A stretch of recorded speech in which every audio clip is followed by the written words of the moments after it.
আসসালামু আলাইকুম রাহমাতুল্লাহি ওয়া বারাকাতুহু। সুপ্রিয় সম্মানিত দর্শক ও শ্রোতা, আশা করি মহান রব্বুল আলামিনের দয়ায় ও রহমতে সকলেই ভালো আছেন। একজন প্রশ্নকারী জানতে চাইলেন, স্ত্রী চাইলে তার স্বামীকে দেনমোহর থেকে মুক্ত করে দিতে কি পারে, কিংবা সম্পূর্ণ মাফ করে দিতে পারে? দেনমোহর থেকে স্বামীকে ক্ষমা করার ব্যাপারে ইসলামে কোনো বিধান রয়েছে কি? জানালে উপকৃত হব। এর সঠিক উত্তর হচ্ছে, স্ত্রী যদি স্বতঃস্ফূর্তভাবে মোহরের কিছু অংশ ছেড়ে দেয় কিংবা গ্রহণ করার পর স্বামীকে উপহার দিয়ে দেয়, তাহলে স্বামী তা সানন্দে ভোগ করতে পারবে।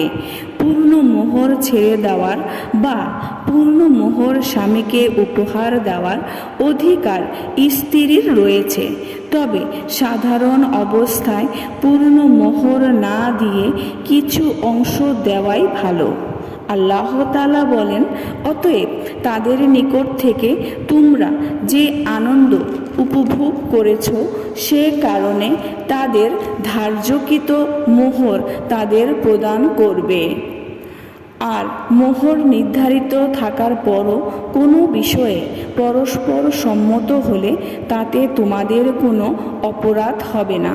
নিশ্চয়ই আল্লাহ সর্বজ্ঞ প্রজ্ঞাময়। সূরা নিসা আয়াত 24। অন্যত্র তিনি বলেন, এবং তোমরা নারীদেরকে দাও তাদের মোহর খুশি মনে। এরপর তারা যদি সে ইচ্ছায় সাগ্রহে ছেড়ে দেয় কিছু অংশ, তখন তোমরা চাইলে তা স্বাচ্ছন্দ্যে ভোগ করতে পারো।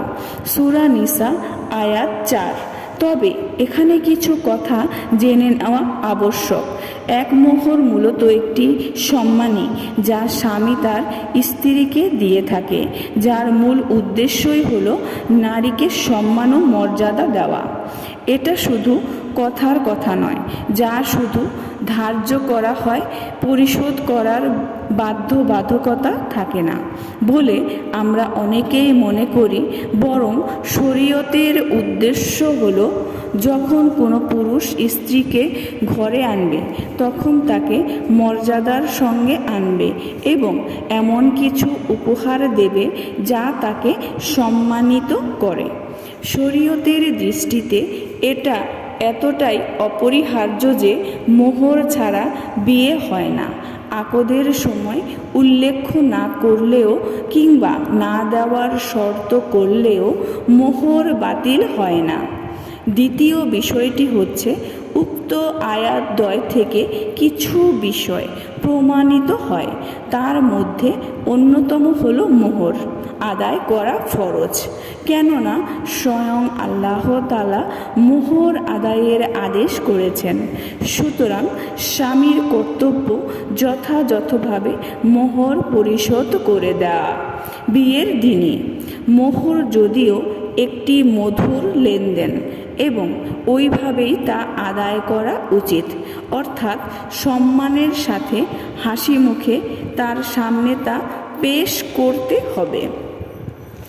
তবে তা নিছক উপহার নয় যে ইচ্ছা হলে দেওয়া যায় আবার ইচ্ছে হলে বিরত থাকা যায়, বরং তা হলো স্ত্রীর প্রাপ্য অধিকার এবং সম্মান এর সাথে দিতে হবে। স্ত্রী যেমন প্রীতি ও ভালোবাসার সঙ্গে নিজেকে অর্পণ করেছে, স্বামীরও কর্তব্য সম্মান ও মর্যাদার সঙ্গে তার মোহর আদায় করা। এটি হচ্ছে ইসলামের দৃষ্টিভঙ্গি।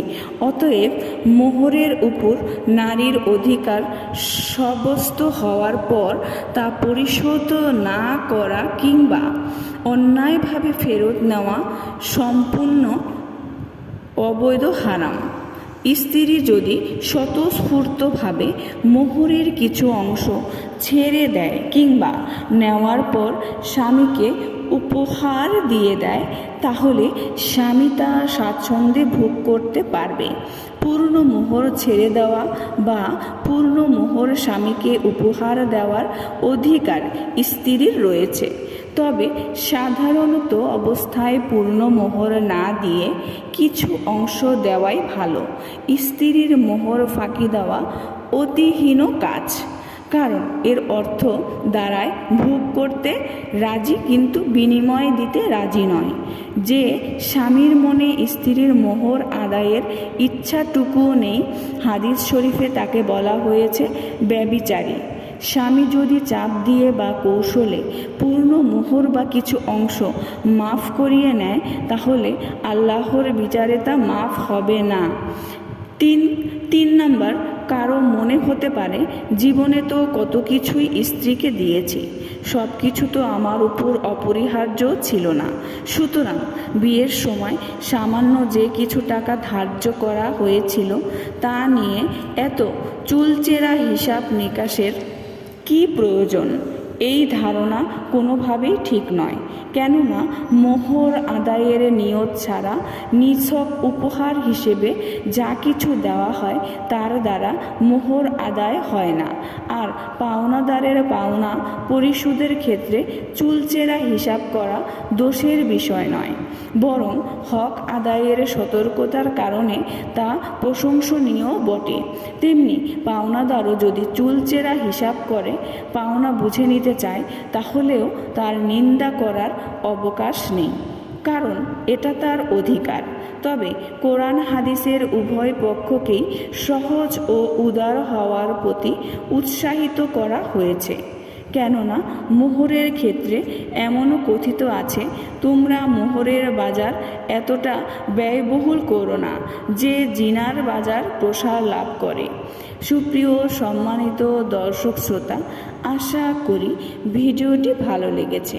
ভিডিওটি যদি ভালো লেগে থাকে অবশ্যই চ্যানেলটি সাবস্ক্রাইব করবেন, লাইক করবেন, কমেন্ট করবেন এবং বেশি বেশি শেয়ার করে দিবেন। সবাই ভালো থাকবেন। আল্লাহ হাফেজ।